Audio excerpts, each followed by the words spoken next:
And we are live. All right. Hello, everybody. Hope you're doing well today. So, today I wanted to go over a few things. I wanted to give everybody some general advice because I know that getting into the cybersecurity field can be a little bit tricky. Not just getting into it, but finding your place in the cybersecurity field because there's just so much to see as well.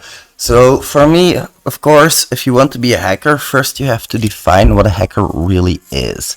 And if anybody has an idea of what they would call a hacker, I would love to hear it. For me, a hacker is somebody who's very creative. You will find a lot of problems that others might not have an answer to, especially as a bug bounty hunter. So you really have to come up with that creative mind that can be a blessing and a curse at the same time, in my opinion. You might not have a peer to exchange ideas with at that moment. For example, if you're working in a company, you might be the only pen tester at that moment, which might put you on edge a little bit. But that's fun of the game, of course. It requires out of the box thinking, and that creativity shows in all aspects of hacking as well, in my opinion, from bug bounties to pen testing to malware analysts. Every hacker needs to be as creative as a graphic artist, but just in a different way. It's like, for me, creativity has many different forms, of course, and this is one of them.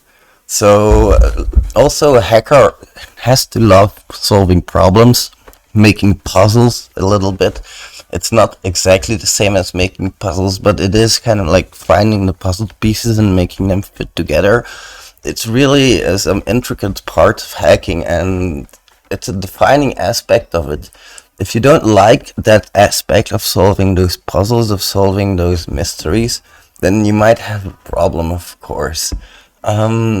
What I also think a hacker should have is something inside of them that wants to fight the established order. And I'm not saying anarchy, go overthrow your government. No, that's what I'm not saying. What I'm saying is we need to trust everything, but we also need to verify it to a degree. For example, let's talk about VPNs. A VPN, people generally trust VPNs, and of course you can trust a VPN now, but who says you can trust all of the employees of that VPN? And who says you can trust them forever, because there might be some changes later on, but your data is still in that company. So of course we need to be a little bit careful of our OPSEC, I would say. So that's also very important, fighting that established order. It's exactly what I did, and it led to me discovering some things I would have never thought possible, simply because I chose to ignore my gut feeling of how a login system worked, for example. And it's like, oh, you think a login system should work like this? Yeah, but maybe it works completely different. You should never assume things. That's what I'm trying to say here, because to assume is to make an out of you and me. Yeah, I'm not gonna say the word because this is gonna come on YouTube. And in my opinion, hackers are also very competent. I don't like people throwing around other hackers that they're incompetent. I shouldn't do it either. I'm guilty of it myself sometimes. I'm not perfect, and I'm sorry for every time that I do that, but I try to learn from it, and every hacker, in my opinion, is competent. That's why I always say, hello, amazing hackers. Hope you're doing well. I really believe that amazing hacker aspect, because if you want to hack, you already have to go into a niche, which is IT. And then you have to go into a niche of a niche, because you can't hack something if you don't know how it works. So that's very, very important, that you always understand exactly how a program works and what the background is, not only technically but also functionally. I see a lot of you people going directly for tools, and there's nothing wrong with that. You should start up your tools, but in the meantime you should be thinking of functional scenarios as well, and looking at those parameters, actually looking at those web pages yourself. Because a robot is smart, a robot can definitely help, but it can only look in the location that you tell it to look. That's something that I learned with automation, and that's a very dirty trap, because you can miss a lot that way. For example, a lot of these tools are based on regular expressions to find things in JavaScript files, for example. And while those regular expressions are very good, I'm sure they miss some. and it's up to us to explore further than our nose is long. That's what they say in Belgium, and to actually go deeper to know the application. Like if I am hacking, if I come, like if I'm doing bug bounties and I come across GraphQL, for example, I'm gonna look up how GraphQL works, what it is. I'm gonna learn all about it. That's why I love bug bounties so much. I don't have to rush like in pen testing, for example. We'll get more into that later. There are some specializations in hacking, but you guys have probably picked that up right now. And as a general step, some general advice to get into ethical hacking, I would say learn how to program. There's some excellent free resources out there like Free Code Camp. You might think it's not needed, but I say it's definitely necessary. Now, why do I say this? Because I want you to know the process behind creating an application, and I want you to know, first of all, start with some basic HTML, of course, but then throw in some PHP, and then throw in some JavaScript and see how a server communicates with a SQL server. That's very important to know how all of these things work, because in the background you'll understand a lot better how these applications function. And we are fighting a war, so every little bit of information that we can have is excellent for us. Of course, also some Python. Why not? You know, it can come in handy later if you want to automate some stuff real quickly. Write a Python script. You can also, if it's just API calls, you can use Postman collections to automate it. You can use Selenium to automate stuff. A hacker is basically somebody who uses developer tools in a way that they're not intended to be used. And there comes that creativity again. So I think creativity is extremely important. And then, of course, while you're doing that, I would do it on Linux. I would rent like a VPS. That's something that I would do, a very cheap VPS. Make Linux on it, then just connect to it and install your PHP server there. There is some excellent guides out there. Just Google how to do it for your distribution. And then set up a web server for yourself. Set up a real web server, not one that you're running from your home computer, because that's different. You need to learn how networking works a little bit as well. And on that note, you also need to learn how Linux works. That's extremely important, and it may seem daunting at first, but I think everybody here can attest that Linux is definitely the way to go if you want to hack. Of course, you can use Windows, you can use macOS, but I find it a lot less efficient. Now, macOS is an edge case for me. I really like macOS because it's also built on the Unix terminal, of course. But macOS, you can download Docker, and any tool that you cannot run because it has to run on Linux, for example, you can run that with Docker. It might be a little bit inconvenient, but it's definitely possible.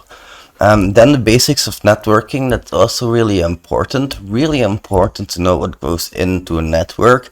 And eventually you need to learn how packets are being sent as well, what type of packets there are, what they look like. That's very important because you might want to analyze traffic with Wireshark later on. Funny story, when I was a kid, I used to play a game. I'm not going to tell you guys which one because I don't want my account to be banned. But I used to play a game and I used to pick up gold from the ground, and then I would replay that packet to the server of me picking up gold. And the server kept accepting it, so I was rich as can be on that server. And everybody was like, how do you do that? Everybody thought I was buying my way in because this was a real pay to win game. So it's fun, and it was fun for me to learn how these packets were sent, what type of packets, how I can filter them, etc.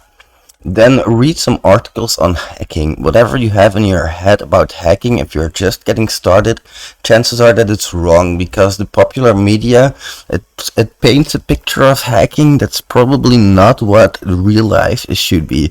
Mr. Robot comes pretty close in my opinion, but that's one of the only series that does it pretty well. I haven't seen any others. If you guys have any advice for me on that, feel free to share as well. I would love to hear it.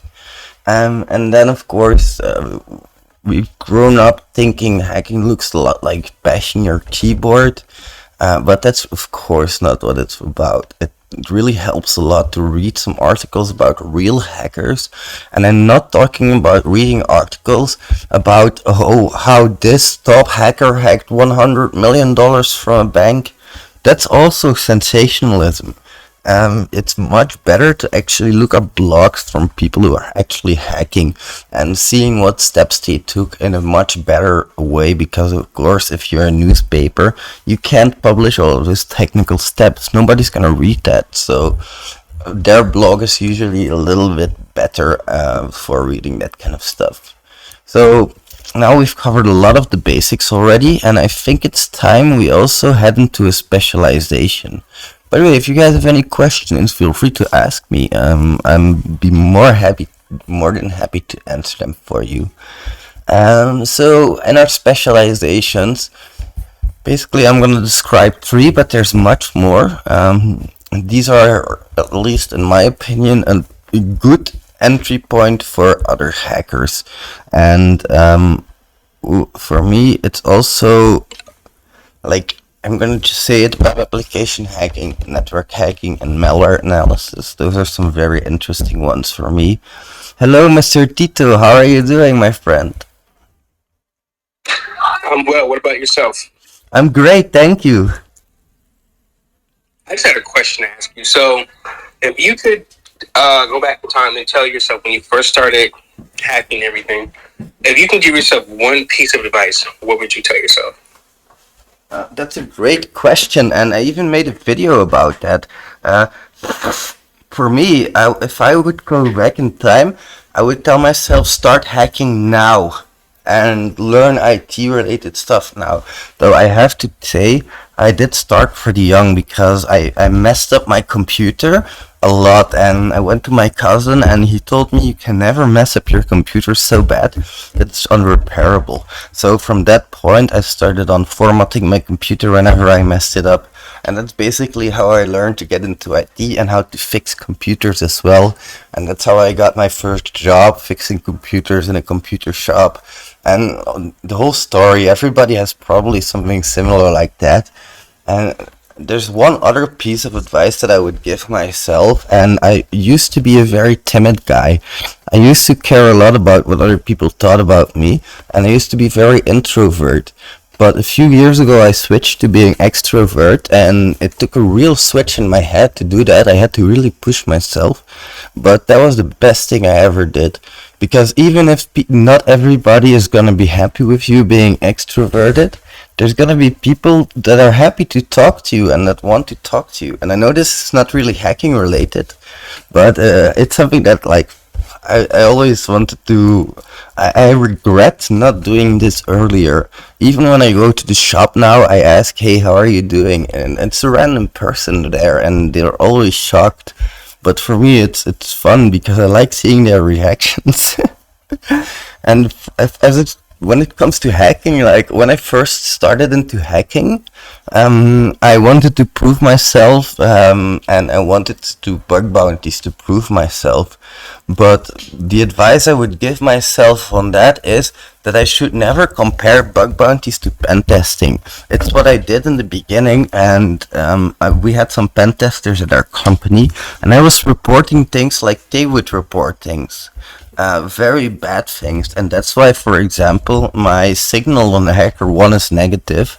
I reported some bad reports. I went on to Integrity, and there I got my first real reports, and there it went well.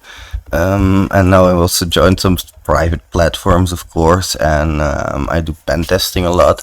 But in the beginning, I couldn't separate the two from each other. I was thinking, oh, this is super easy. So if I could give myself a piece of advice, I would say stop. This is not gonna be easy, but you have to do it. Because if you're going to, for example, a lot of people that I see are stuck at training platforms, and that's of course normal, because on a training platform you learn that there is a vulnerability, and maybe there is just one vulnerability that you learn about that's there. And the thing is, that's not how real targets work. That's not how real hacking works.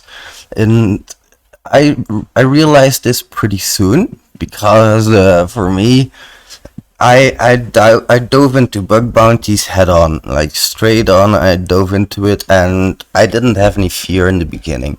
A little bit overzealous, I should say, but that's beside the point. It was good for me because I didn't get stuck on a training platform, and of course, training platforms are excellent. You need them. We all need those training platforms, but you have to realize that a real target doesn't per se have a vulnerability and doesn't per se have that vulnerability specifically that you're looking for. So while you're training on that bug bounty platform or on that ethical hacking platform or whatever, make your notes extremely well and keep like one big list of a sort of methodology that you would do. You can base it on other lists like the web security testing guides from OWASP, for example, and then expand on that for yourself. Or you can follow the OWASP web security testing guide. I do that for pen testing sometimes, for example. Then I can say, hey, I'm testing according to this coverage. But in general, when I do bug bounties, I try to go as broad as possible and I try to learn everything that I encounter, how it works. And I go in with a mindset of, hey, I might hack this, but I might also not hack this, and that's perfectly fine. I might need to improve, or the target might be safe, but that's not gonna be for today. I'm not gonna worry about things that I cannot change. If I can't find anything on it, well, then I'm gonna train and I'm gonna try it again, maybe later on, you never know. And I did that, for example, I was hacking a lot of banks in the beginning because they had a very high payout. But of course, I ran into wall after wall after wall, and it was a good lesson for me, and I started picking up banks later again, but I stayed away for them for a while at least, until I had a little bit more knowledge under my belt. And also, I would like to say to myself that it's okay to be humble, but also proud of yourself. Like I've had the worst problem with being proud of myself and loving myself for the things that I did for a very long time. But now that's different. Like I don't have to prove myself to anybody. If people like to follow me, I'm more than happy to welcome them into the Red Pack. But if people don't want to follow me or if they want to be aggressive or annoying, then it's okay. I'm just gonna ignore them. That's perfectly fine. Anyway, sorry, that was a little rant of mine. I hope that answered your question. No, it very much did. Thank you very much. I really appreciate the insight. Thank you for your question. I really appreciate it as well. Um, I was thinking as well when I was saying that, like, for me, I have a very strong tendency to go to web application hacking. That's because I used to develop web applications. I think I just have like a PHP background, so I know a lot about that programming language. But the thing is, like, I also challenge myself a lot of times to go outside of my comfort zone and to go network hacking again, doing things like that. I create a lot of labs, and right now I'm trying to create a lab for my for my ethical hacking course, which you can actually hack again, like some machine that you can root, for example, and that will reset every hour or something like that. So the only thing I have to still figure out is infrastructure, but that's outside of my comfort zone. And I could ask other people, hey, can you do this for me? But I won't learn a thing from that. And it's also like, I want, for example, maybe AWS that I'm gonna spin up some microservice for those for everybody if they want to hack or something like that. I still have to look into it, but it's those kind of things, like going outside of your comfort zone, that will help you in your other work as well. Because doing all of that teaches me a lot more about how all of these networks interact with each other, how APIs interact with each other. And I'm in a very fortunate position, of course, because in my work, my job, I'm a QA engineer. So I sort of have to learn how APIs interact with each other. I have to learn all of those tools to learn to read logs, Kibana, Log4j, sorry, Elastic Log. I get I get a lot of tools on my plate every single day, and I'm really glad for that because it really helps me in my career as an ethical hacker as well. But I know that not everybody is that fortunate, and I know that people want to advance in ethical hacking as well. And I would really recommend to throw as much hours into it as you can, without driving yourself insane, of course. Now that means that you're gonna have to work a lot of hours, but for me, this isn't work. This is fun. I do this besides my job, and it's really, of course, I get money from this because, of course, I sell courses as well. I have a YouTube channel, but that's not the main point for me. I can live perfectly happily from my wage, from my paycheck. We live in a small apartment. I have one car that we bought, and it's a second-hand, super old, janky car, but it works, and that's the most important thing. And then there's one car that my work owns. So it's important for me to also realize that all of this ethical hacking, there's a point where you're gonna make some money with that, but before I even reached this point, I had to spend hours and hours and hours getting nothing. Those computers that I told you guys about that I was fixing, I fixed them for $10. Like, I spent 2 or 3 hours on a computer, I would get $10. And it was okay because I learned a lot as well. And I have to say, I messed up a computer or two as well. But thank God we were in church for that. I learned how to use a static bracelet that day. Anyway, going on, network hacking is also an important skill, of course. I think that's one of those two are kind of the basic skills for a pen tester, like web application hacking and network hacking. Network hacking is more like Cisco certificates, which will help you in that.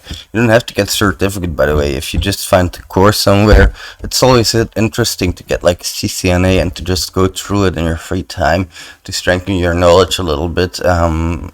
It might be a little bit less security related, but it's still something that you can think about when you're reading that, when you're going through your CCNA, like, oh, how can this relate to security? And Cisco has this really cool lab, Backtracer, I think it's called, where you can emulate all of those things. So it's definitely something interesting in my opinion. Now, malware analysis, that's something that I really can't comment much about. Of course, you also have blue teamers, you have people that go into like the defensive side, and that's also something that's important. But that's like not something that I can comment too much about. If I'm perfectly honest, I'm extremely sloppy. I have labs and people, believe it or not, but somebody hacked my remote code execution lab, and I was so sure that they couldn't do anything bad with it because I limited that so much to even just a few characters that they could enter. And somehow they got to hack my site to redirect it to a male erotic site. One of my labs. So when I saw that, I was like, whoa, what the heck? I have linked that on my website. Anyway, hey Brandon, how are you doing, my friend? Man, you're doing fine, man. How are you? I'm doing great, my friend.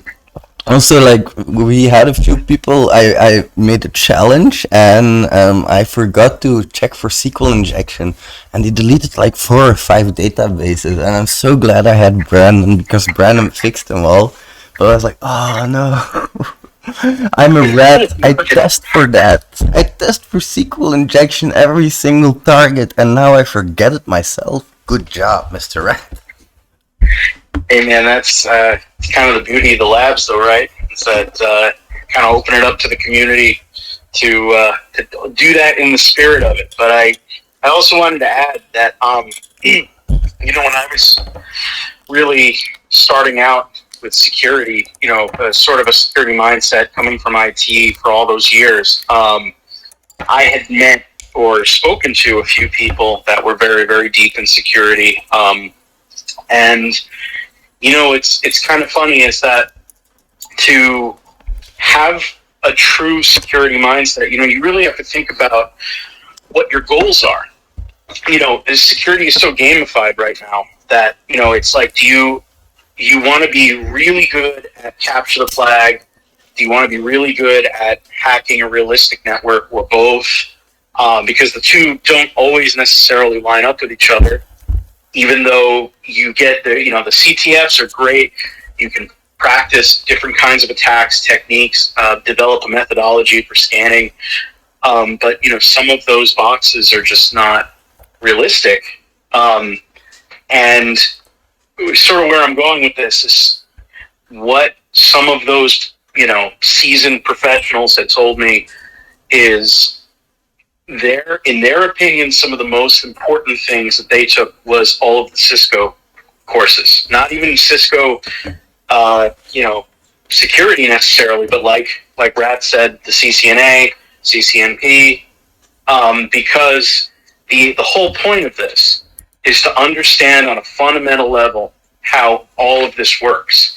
It ends up that so many pen testers, so many security professionals say, a lot of the times, young, new, I shouldn't say young, really of all ages, but new testers always come in and they want to, they want to use the most technical attack they can think of. They want to, really engineer something like a movie and really use that deep technical skill. But it turns out that the biggest vulnerability was like, somebody just left SMB vulnerable, or somebody left a folder that didn't have the rights configured correctly, so you could just access it from anywhere, or somebody left a computer in the IT room just open with no password. It's those things a lot of the time, in the real world, that end up being very common, surprisingly common. It doesn't mean that those other things don't exist, but I guess this whole rant is just saying that, agreeing with Uncle Rat that, CCNA, CCNP, those networking fundamentals to really dive in to how networking works will help you in all of the other areas. Thanks a lot for that, Brandon. I really appreciate it, and I totally agree with you on that. And one thing I wanted to say is that CTFs, I think if you go into a CTF with the mindset of, I'm going to learn logic here, and I'm not going to learn a methodology, because I think learning a methodology on CTFs is a pretty bad idea. Because of the reasons that you say. It's so unpredictable, you don't know if this is real life or if this is just a fantasy. Yes, I just made that reference.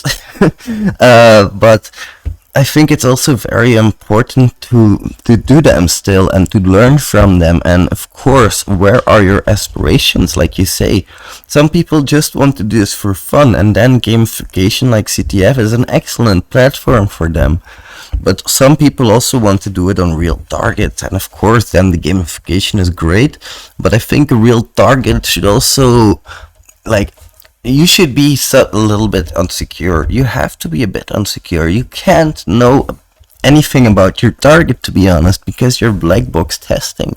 And if you're very confident about yourself, you start making assumptions, and that's bad again, because making assumptions is making an out of you and me, so don't do that. Anyway, I wanted to add as well that, like, if you want to break into the field, there are certainly certifications that you can follow, but I wanted to say that it's definitely not obligated. So you can break into the field without getting all of these certificates. If you can, though, I would recommend it maybe, because getting one of these certificates will greatly increase your chances while getting a job. I know it sucks, but bosses like to look at these certificates, and a beginner type certificate that a lot of people say is certified ethical hacker. It's a great entry level certificate in my opinion. It's gotten a bit of a bad reputation over the years, but I definitely think it's something to be respected these days. And they talk a lot about things like cloud computing, operation technology, and it's like a massive 125 question exam, so it's not nothing, you know. A lot of people might say certified ethical hacker is like a baby certificate or something, but I totally disagree, to be honest. If you think about it, like, even Ooh, sorry, I just pressed the wrong button. There we go. So even if you think about it, getting into this field, passing that certified ethical hacker test, you guys should take it. It's very there's a practice test online, and you can see that wording is extremely important and details matter. So I think it definitely teaches you the right mindset. It's not gonna teach you extremely well how to attack a target, but that's not the intention of the certificate either. Welcome, Brian. How are you doing, my friend? Hey there, first time caller, long time listener. I just wanted to definitely agree with your point on that CEH there. You know, and that's kind of how I felt after I got it. Oh, you got CH. Congratulations, my friend. Yeah, and in record time, in like I think I finished that thing in like 57 minutes or something. Dang. I don't know. Nice. And did it help you? Like, did you get anything from it? Did you like maybe get better opportunities for a job or anything like that, or maybe learn anything from it? I okay. I just completely went blank. How Oh, did the CEH help me? If you ask me anything about OSCP now, I would have to take my notes with me, so it's definitely okay. It's like, all of these certificates are great, but if you actually apply what you learn, you're gonna forget a bunch of things. But you know that stuff, you know it, so if you encounter it, you will be able to execute it, of course. But yeah, sometimes that happens. Hello, Mr. Ganesh, how are you doing, my friend? Obviously, I'm good. Thanks for asking. How are you guys today? How's it going? It's going great, thank you. I heard you guys talking about the certifications. Yeah. And I just want to know how was your certification going on with the OCP? Have you completed it? Yes, I have. I've completed it first try, and when I still had to do the exam, we had 5 machines, and I got 4 machines. I got fully rooted, and the one machine I got foothold, but I didn't get admin. How was your experience with the buffer overflow? It was super easy. Really nothing to worry about. That's the one thing that has steps that you can follow to the T. Because all the rest doesn't have steps in it, but buffer overflow you can say step 1, step 2, step 3. So Did you get the machine which has these, or you got any new machines? it's very new machines. They were extremely updated to the newest versions of the Windows, of the kernels. Like Windows, Linux, they had all the newest versions on there. Alright. How was the report? How was your experience in writing the report? Did it take a day, or you completed it in just a couple of hours? Well, I was doing like what I did is I know the structure of how my report is going to look like. So while I was hacking, I already took notes, and I was like, I'm gonna take a step plan of how to hack it, like a step-by-step guide. And I'm also going to take an actual result, an expected result. I'm going to take my screenshots already. So I pretty much prepared it while I was hacking. And when I had to do my report the day after, I didn't copy the flags, so I had to type them over from the screenshots. But I'm dyslexic, so that was hell for me. That was really hell for me. Don't be me. Don't forget. You could have used an iOS device to copy that from the screenshot. Yeah, and like, don't forget to take screenshots while you're hacking, because after they close the labs for you, you cannot enter again, and you have to have your screenshot ready. Right, I have to make a point of that.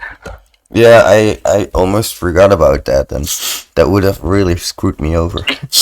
Hello, Mr. Ryan. How are you doing, my friend? Hi guys. Fine. How are you? I'm great, thank you. Congrats. You are passing OCB. Yes, thank you. Oh, it's already 2 years ago, I think. By the way, guys, today I did OCW exam. I just finished it today. Oh, how did it go? It's harder, man. Actually, this is my second attempt. in Okay. OCWE. And which exam was this? Sorry. Oh, so OSCP. Sorry? Also OSCP or another one? No, I'm saying OCWE, Oh, Offensive Security Web Expert. oh my God! I want to do that so bad. I'm looking to do that somewhere this year, to be honest. But it's like, By the way, you will be surprising because OCWE it's a little bit different when it comes to exam. I put all my efforts in lab and preparation.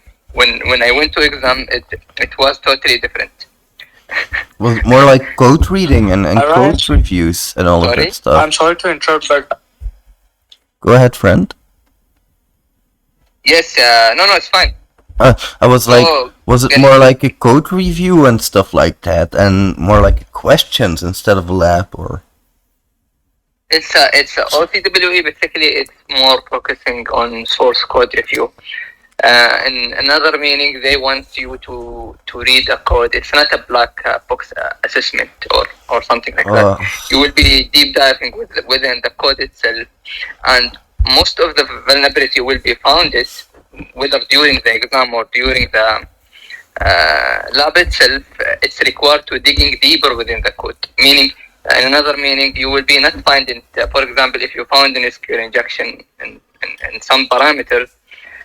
You need to know the code flow for that because most of the vulnerability are chained with each other. SQL is another one. Yes.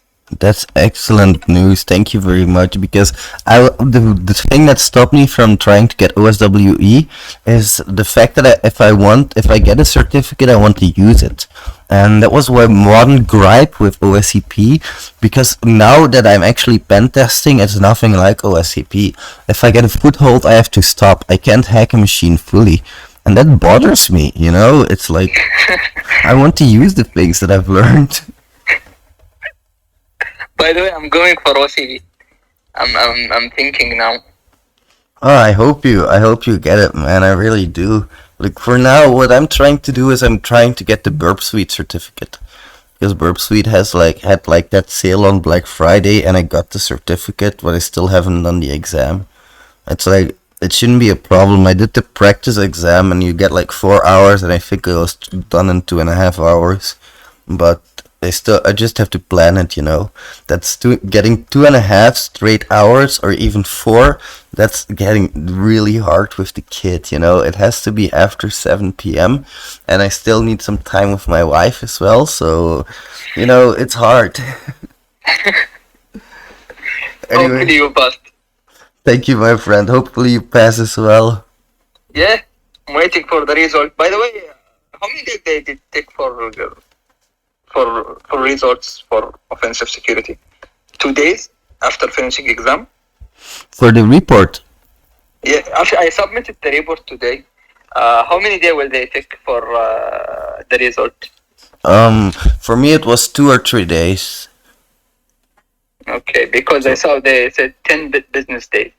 something Yeah, like that. they say that, but sometimes when it's a lot, like when it's not as busy, of course they do it a lot faster. If you're lucky. Okay. But for me, it was 3 days. I think I finished it on Thursday and I got my mail on Sunday. Okay, that's good.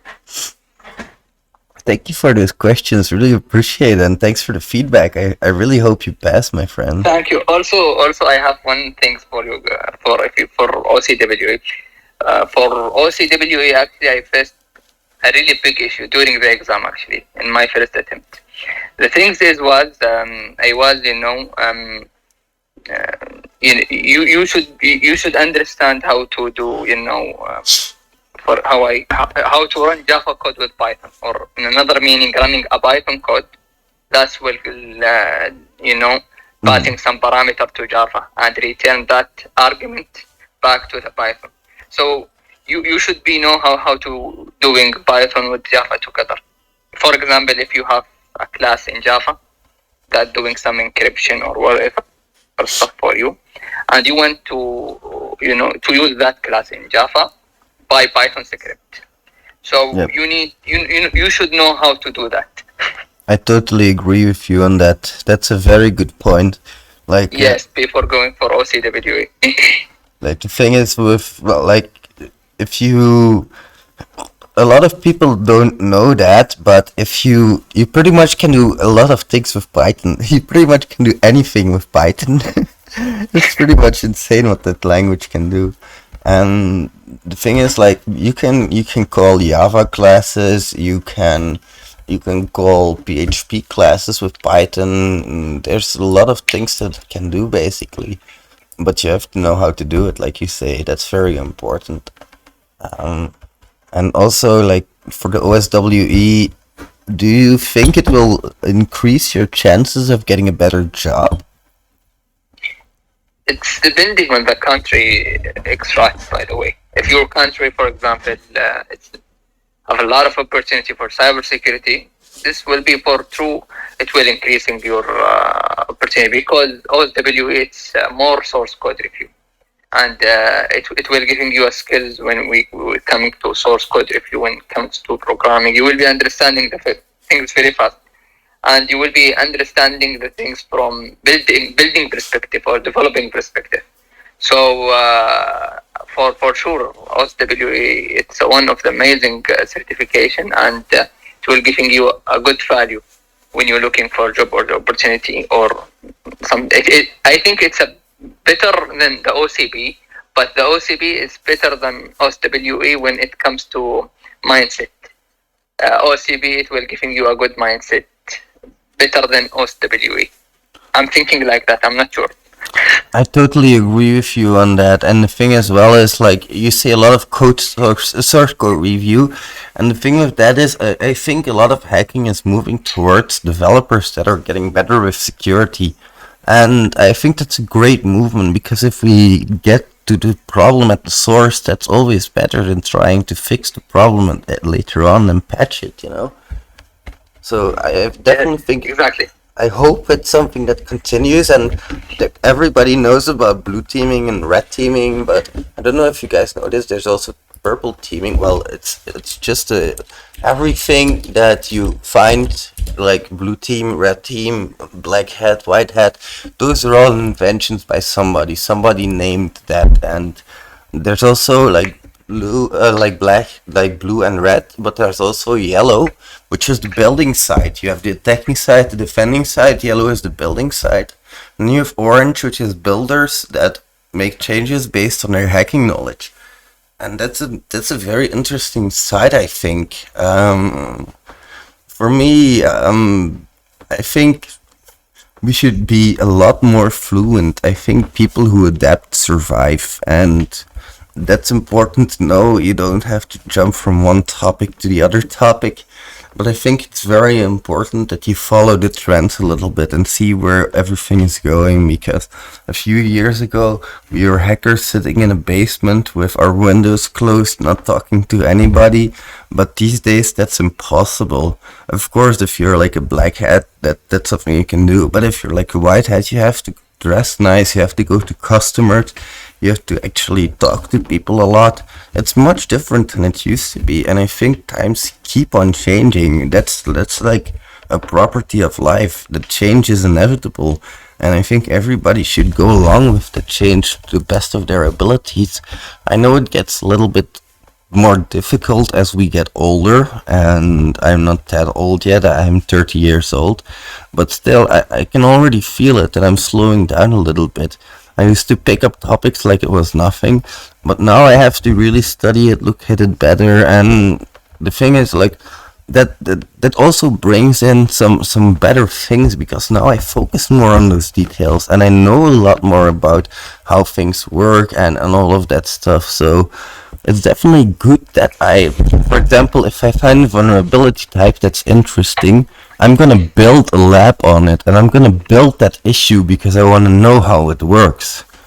And it's that kind of like attention to detail. I think that if you have it a bit more, you can find a lot more issues. Now, let's give you guys a stupid example, and I know I keep telling you guys this, but I was just reading a manual, and in the manual it said you cannot deactivate super admin users.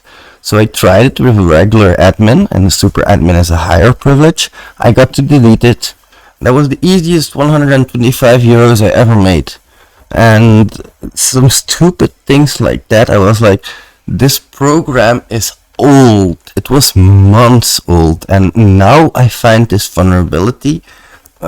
People please pay attention. And what also bothers me is whenever I do bug bounties, sometimes I find a lot of IDORs. Like there's a fallacy in in testing, the fallacy of clustering of defects.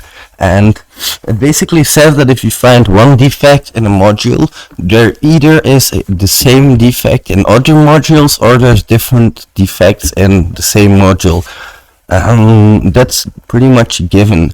And whenever I'm testing, I get like maybe 6 or 7 IDORs, and one of them is a duplicate. And I'm like, bruh, if you would have just tested better, you would have gotten 6 extra bugs. That I don't mind, but that's money you're leaving on the table, and I'm picking it up for you.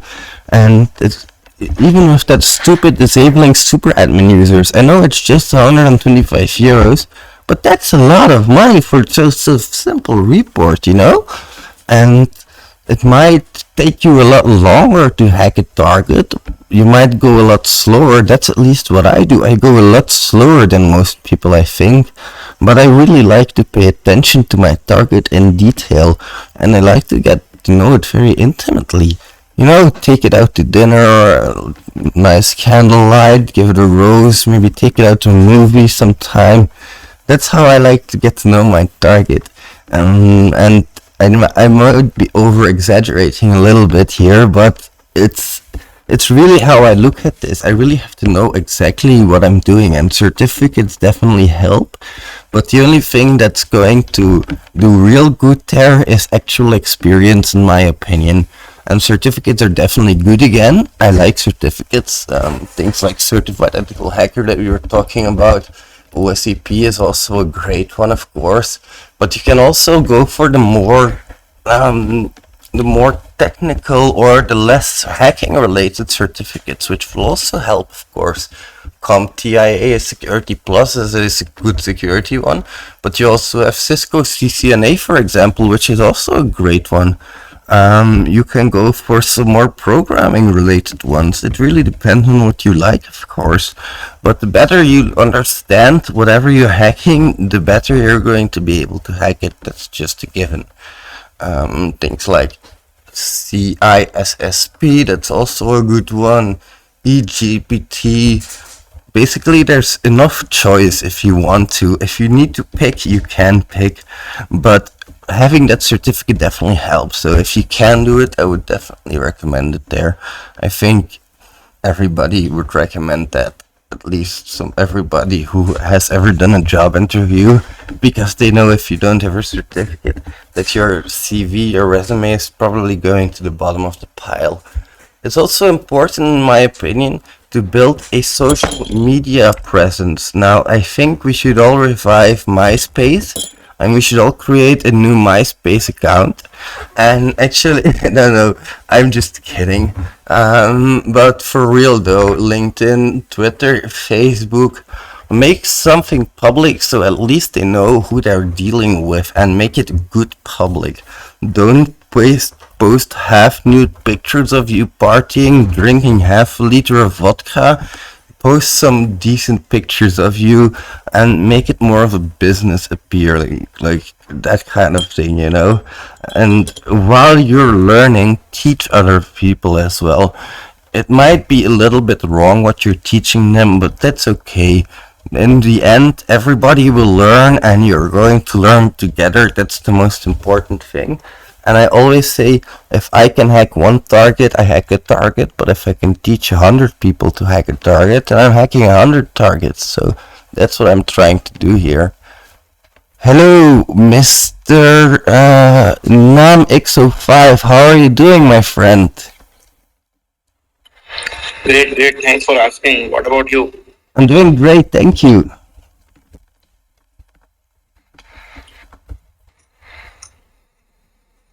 Do you have like a question or anything you would like to add? I do have one question on my mind. Of course. Okay. So, Ankar, what do you prefer after going for masters in cybersecurity or going for certifications? Um, what was the first one? Certifications or? Masters in cybersecurity. That's a great question. For me, I don't think Masters in Cybersecurity is actually a great subject to follow. And I think it's hard to learn all of this stuff in school, and that you're better off learning the basics like networking or development or something like that, and then going for certifications later on. It's going to help you a lot in those certifications as well. Yes, Mr. Ganesh, do you have something to add as well? Yes, Weasley. I'm a master student, and I just want to add something here. Hi, Naman. Yeah, so I pay somewhere like 18 grand for my masters, and they teach you the basics related to router and switcher stuff. Jesus, Okay, 18 so grand. it's 18 grand for my masters. That's what I'm paying for. Jesus. Seriously, and seriously, I'm getting to learn nothing here, and I'm having hard time finding an internship. Even though having an experience. But instead, I would recommend you to do some certification that will help you really grow very quickly and in your career growth. That's what I would suggest. Yeah, and the thing is also like certifications are usually up to date. That's also the thing. Like If you want to do some like PhD and you're going for something like PhD, I would recommend you to do masters. But instead, if you can do some certification, that will really help you to career growth. thanks a lot. Sorry, go ahead. Go ahead, Wesley. Sorry for that. I just wanted to say thank you. That's some really great advice that you gave there. I really appreciate that. That's why I love hearing from you guys. I can give my advice, but I'm not in the situation, so I definitely really love that you guys are here to help me with that. Thanks a lot. I also wanted to does anybody have anything to add to that, by the way, before I storm on again? All right, my friends. So the next part was like social media presences, and I really recommend that you build the proper LinkedIn. A lot of headhunters are gonna be found on LinkedIn, and that's where if you have a good profile on LinkedIn, guys, they are gonna annoy the heck out of you. I promise you, they're gonna I don't know how many headhunters message me every single day asking me for test automation opportunity in Brussels, test automation opportunity in Antwerp, performance testing there. I'm like, guys, I have a freaking job. It's like good that you want me to go there, but I have a job. That's yeah. And the thing is as well, like with LinkedIn, it's like a Facebook for the business casual people. So you can post your achievements. People celebrate that. They are very friendly usually. It's a different environment than most others, so I definitely recommend getting that as well. Also, something maybe interesting if you're ever hacking, I usually follow the profiles of the employees that work at my target. I go to their social media pages, I try to find them, and I follow them. It's because they like to post about new things and they like to post about updates that they created. So that's really good for me. And this is all I want to say. Be careful with what you post on social media, guys. There might be a rat that has a little bot running on it that looks for keywords. Anyway, LinkedIn, blogging, YouTube, Twitter, Facebook, Reddit, GitHub. I don't care as long as it's public. That's very important. Community work. Guys, I know this might seem weird, but you have to put in a certain amount of effort before you unlock the resources that are needed to advance to a full professional level. And that means helping other people. I think you guys all know that I give away a lot of things like coaching sessions, that I try to help other people with free courses. And guys, I even paid for somebody's, together with Jonathan, we paid for somebody's education. It was like all of those things, I know that they might seem a little bit strange. Like, why would I pay for that person's education? He's just somebody I know from the internet, but still, those people are in need at that moment. And if you help somebody in need, you reap what you sow. So if you sow love and kindness, you will definitely get that back. I know this might seem unrelated to hacking, but it's 100% related to hacking, because how you act in real life is also how you're gonna act online, for a degree, of course. If you're kind to people in real life, then you're also gonna be kind to people in your community, in your ethical hacking community. And that's what I care about. I don't care about skill level. You can have 100 years of experience with 200 certificates for all I care. I don't respect you if you come in barging in with bad intentions, or if you come in saying negative things. That's just not the way we deal with each other here. We talk to each other, we help each other out, and if there's a problem, we just talk to each other about it. We don't go acting childish. That's just what I wanted to say. Help each other as well. If somebody comes up to you, like, it might seem bad, but if if a beggar comes up to me, I always look if I have change. I know they might go and grab a drink with that, or they might go grab alcohol, or they might do it as an organized gang that are begging. I don't know. I don't want to know, to be honest, because I want to help people, and if this helps people, well then, okay, that's good.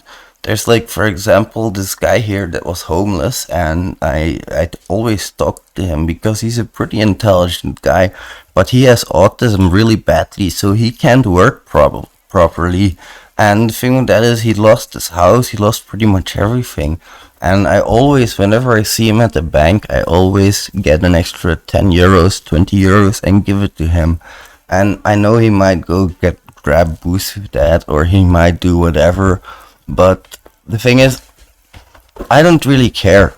And helping him, talking to him, also gives me insights into hacking. I know it might sound strange, but talking to him, we talk a lot about computers, and he has a very different viewpoint on computers. It's like he doesn't treat them like we do. It's like he treats them as living, breathing beings, and that brings different standpoints. Anyway, not gonna hang on that for too long. Networking is extremely important. Cannot stress this enough. Good networking will get you a good job. Go to events. Go talk to people. Have a business card with you. Exchange business cards with other people. Do this. Even if it's just a free event, go to a freaking training and exchange business cards with people. That's very important. Sorry, I keep on rambling. Yes, Mr. Ganesh.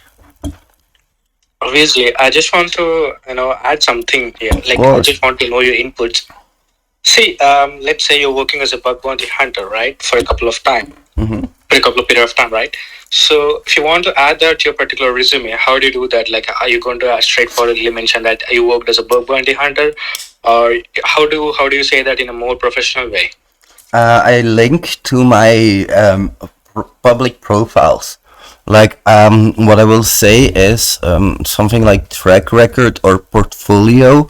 In my portfolio, I will have links to my public bug bounty platforms, and I will also have a section where I have my total bugs that I found, even during pen testing. I will have things that I specialize in. I will also note that down. So I keep it in like a separate section, but I definitely include it everywhere. Over the resume, how are you going to do that? Like, over the resume, you're going to mention as like you're working currently as a bug bounty hunter? I would at current work experience, I would say see portfolio or something, and refer to the portfolio, and just have one title, portfolio, and there I would paste it all, and I would just tell a little bit about myself and bug bounties, because I know not everybody is knowing about bug bounties, if I can That's say it true. like that. I see a lot of cybersecurity recruitment in the UK, and they doesn't know about the bug bounty programs. Yeah, that's strange, right? Absolutely. Hello, Mr. John. How are you doing? By the way, thanks for your input, Ganesh. Really appreciate it. Thank you. I'm doing good. It's always great to hear you, and I really always enjoy your advice. Likewise, it's great having you here, my friend. Yeah, it's been a little bit, and I didn't really have any topics. I just wanted to come and say hi. And, I don't know.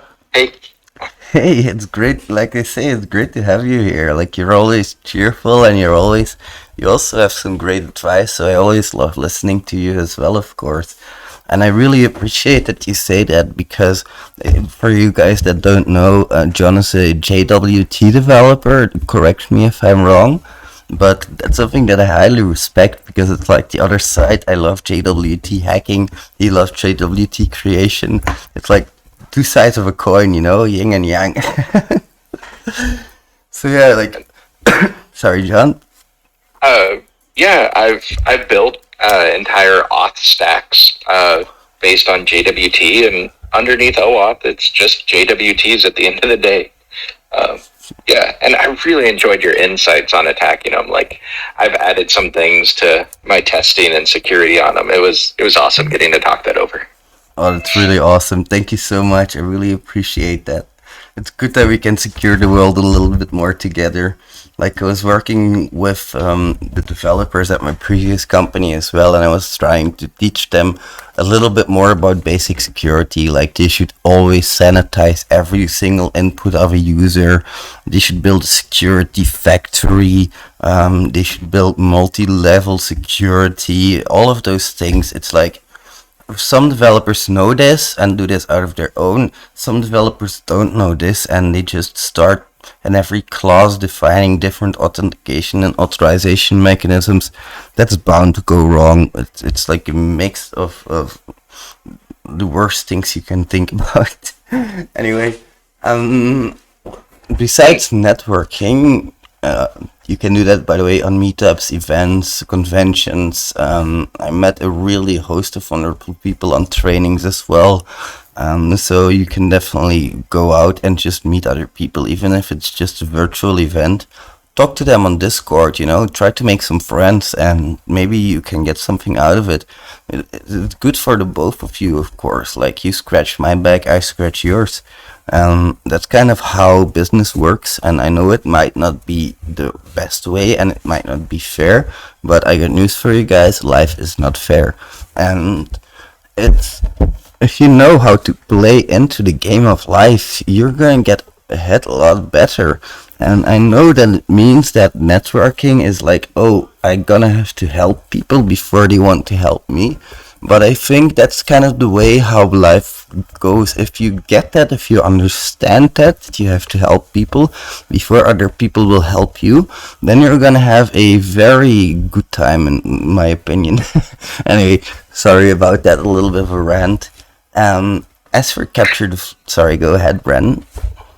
Oh, I was going to add that, it's something to remind everybody on here is, Twitter and social media in general, but especially InfoSec Twitter, really makes the world of information security feel very small, which is, really, really nice sometimes. When you want to find like-minded people, if you live in a part of the world or a neighborhood that doesn't have a lot of opportunity, there's a lot of good discussions and community to be found here. But, in the spirit of all of this, just remember the world is still very, very big.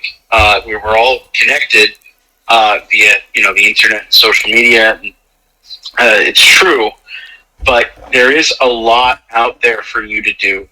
There's a lot of things that you can accomplish as an individual. If you left Twitter today, this discussion with all of us here, and you went out there and learned everything that you need to learn, you studied what you had to do, you could have a completely successful, wonderful career helping people, doing things out there in the world, without Twitter itself. or any of these things. So just keep perspective that you know, like we're talking about, you need to network not just here, but other places where you live. You know, look around you and find as many different resources as you can, and don't just rely on the community here. Definitely great advice. The world is your playground. At least that's how I look at it. Because in the end, we are all gonna die anyway, and life is gonna end, and eventually every single atom is gonna split apart. So there's no point in life, but that's good news for me because that means that I can treat life as my playground and I can try to be morally good. And I said morally good. That's different than happy because morally good means doing the right thing at every single turn. And I make mistakes about that, but I'm trying to let my thoughts go, leave myself, let myself behind, let my ego behind. That's sort of the location that I'm trying to strive at. Right now, I still have a bit of a problem with ego, and I'm not saying this in a like, oh, I'm super fantastic, blah blah blah. No, I think everybody has a problem with ego because we clamp too much to our personalities and to who we are. I think a lot of who we are gets dictated by the world around us. So if we can let go of that, then we can reach the purest form of ourselves. Anyway, some sidetracking there. It allows me to just be myself, just have fun, and just do this stuff until 2 a.m. until I'm tired and my eyes are dropping droopy and I really want to go to bed. So yeah, it's fun for me. Hey, Beasley, before we go off, if anyone in here, who's hiring for a security analyst position, I just want to, I'm really looking for an internship as part of my studies to do my placement here. If you come across any, please feel free to share or, in your connections. Definitely. Like, if you want, do you have me on LinkedIn? Yeah, I do. I do have your email. Feel free to send me a message on LinkedIn, and I will send you like a recommendation and all of that stuff. Because I know you by now, I'd be happy to give you a recommendation for sure. Thank you, Wesley. Thank you so much. And if I need to share anything, like, hey, I'm searching for like an internship, feel free to post it and send it to me. I'll be happy to share it as well. Thank you. Thanks, guys. Thank you so much. My pleasure. You're doing a really good job and keep on going like you're doing it. I think you're really on your way to something great there. Thank you so much for the kind words, and you too, you're doing great for the community, and I really respect you a lot. Thanks for that, man. Thanks a lot, my friend. Take care. I really appreciate that. Mr. John, you wanted to say something as well, I think, right? Oh, yeah.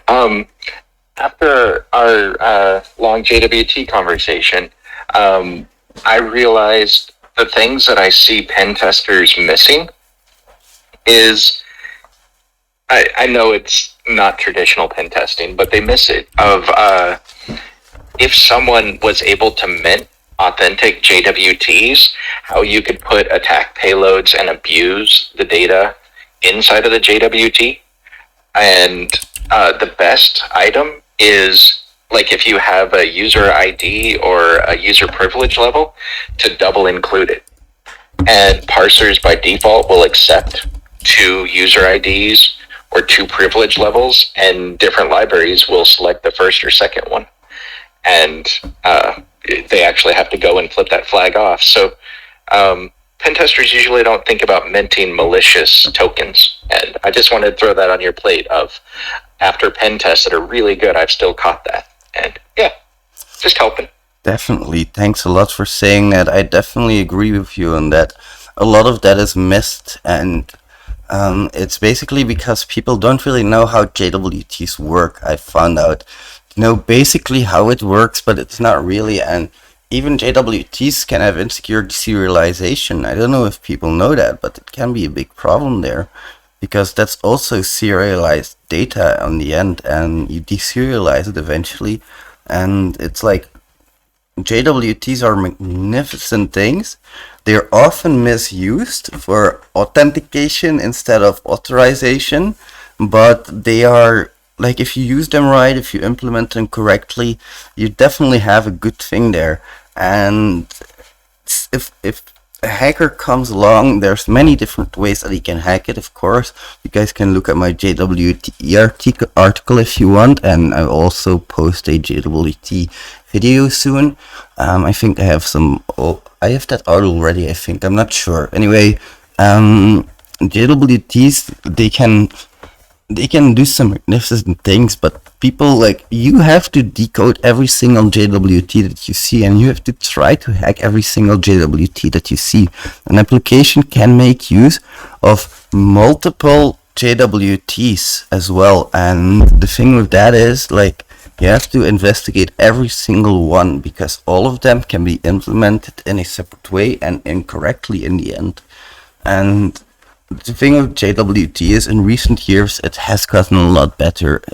Of course we have to say that, because in the early years by default the non-signing algorithm was enabled in a lot of engines, which caused a lot of trouble of course. And I'm sure that there's gonna be some exploits popping up that are going to be JWT related in the future, because it's still not fully understood by everybody how it works and how the JWT is built up. Like, I think what everybody should do is not just use JWT, but build a JWT algorithm that creates a JWT and then also decodes it with the correct key. I think everybody should try to build that and see how it works. I know it might be boring and might be a little bit hard to do, but it will help you greatly to understand how it works. And you can find examples online, of course. You don't have to do this completely from scratch, but just reading those examples will help you already understanding how JWT works, so the next time you encounter it might help you a lot.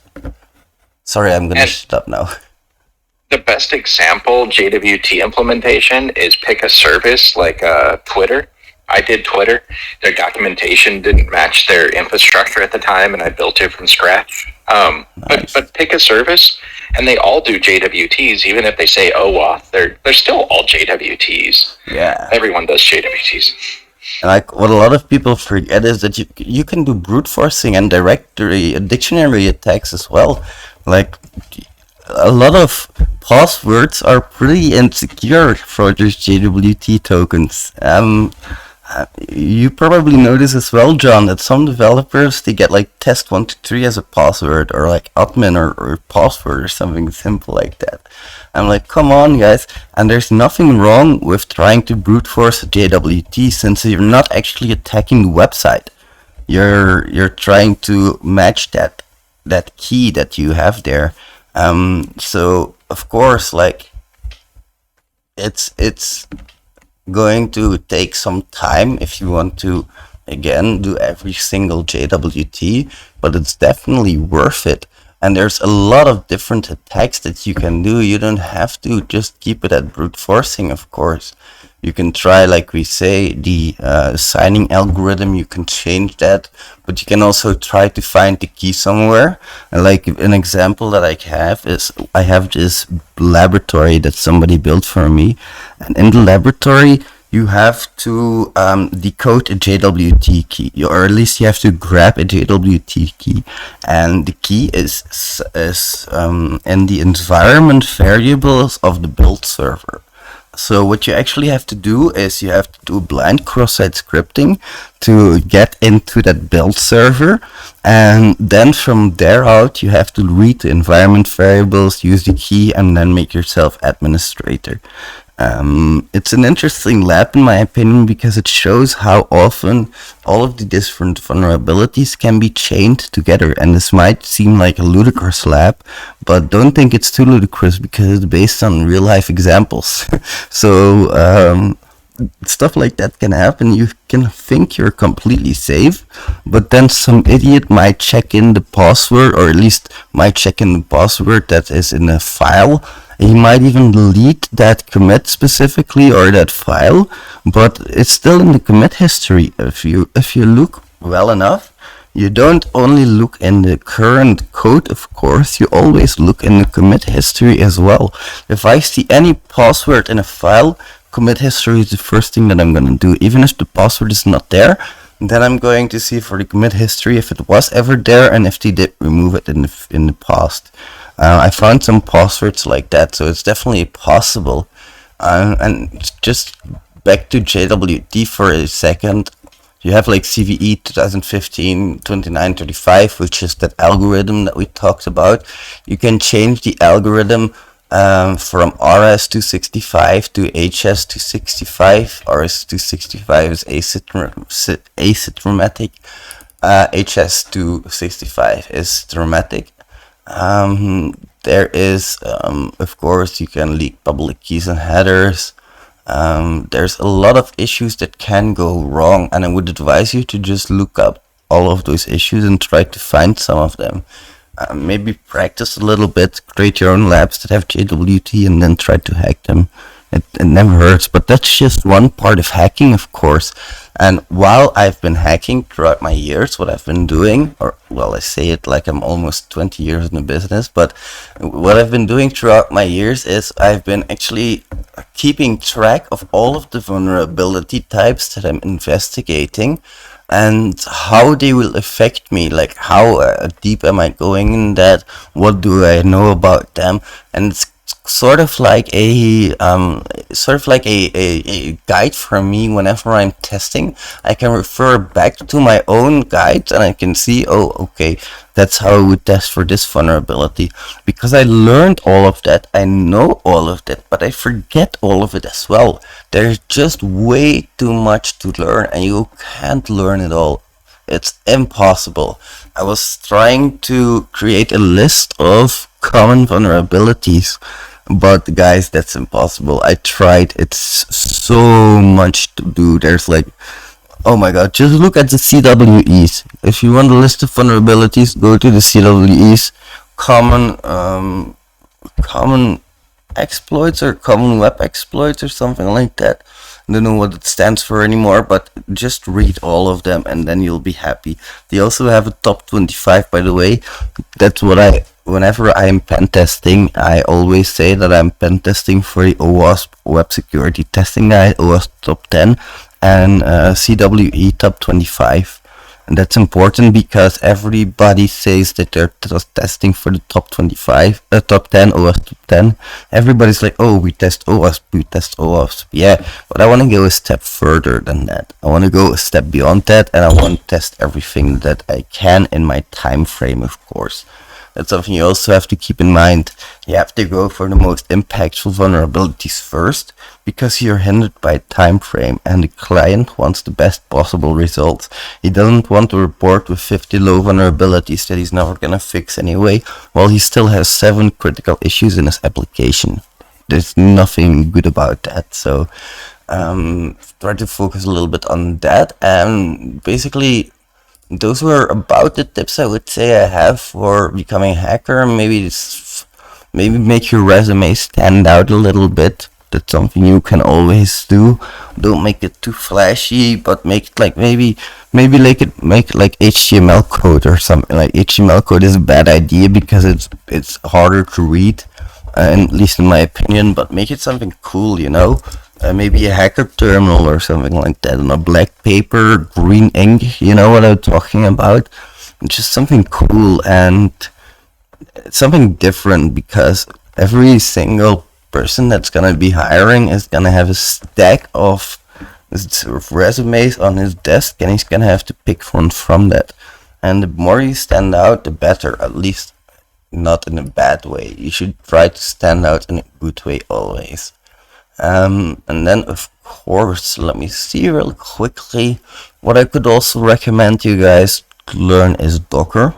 Don't know if you guys have any experience with Docker, but it really helps in your journeys, especially if you want to use a tool that's not available on your system. And then you can use Docker really easily. You can forward ports from Docker, you can mount local drives, but remember, containers are not persistent, so anything you save on your container is gone after you kill it. Then of course mobile testing is also a possibility, something that you can go into. The complexity there lays in the fact that every application that's a little bit more secure is going to have SSL certificate pinning, and it's going to have route checking, so you can bypass those with things like Frida or objection. Objection is built upon Frida, goes a little bit further than that, but there's like you can try to bypass that, and I have a free course on that as well, that free Android course, so if you want that, feel free to check out my Udemy. I'll tweet about it as well a little bit later. And then of course direct free fuzzing, content discovery, those are very important to know. It's not as simple as most people think. You have non-recursive versus recursive scanning. How deep do you want to go? Content discovery, are you going to look for pictures, scripts, documents, files, endpoints? Use your imagination there a little bit, guys. And size does matter when it comes to a list of word lists.